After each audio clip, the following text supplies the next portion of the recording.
పూర్వకాలంలో బ్రహ్మకు అహంకారం పెరిగింది. నేనే సృష్టికర్తను, నన్ను మించినవారు లేరు అని భావించాడు. ఆ అహంకారాన్ని తొలగించేందుకు పరమేశ్వరుడు తన ఉగ్రరూపాన్ని ప్రదర్శించాడు. ఆ రూపమే కాలభైరవుడు. కాలభైరవుడు శివుని కళ్ళ నుంచి వెలిసిన అగ్నిస్వరూపం. క్షణాల్లోనే అతడు బ్రహ్మ అహంకారాన్ని చూర్ణం చేశాడు. అహంకారానికి ప్రతీక అయిన బ్రహ్మ యొక్క 5వ శిరస్సును ఛేదించాడు. అలా ధర్మాన్ని కాపాడి అహంకారాన్ని శిక్షించినవాడయ్యాడు.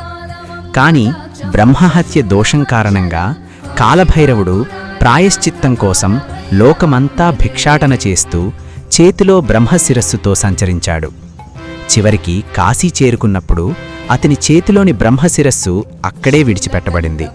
అప్పటినుంచి కాశీకి రక్షకుడిగా, కాలానికి అధిపతిగా కాలభైరవుడు నిలిచాడు.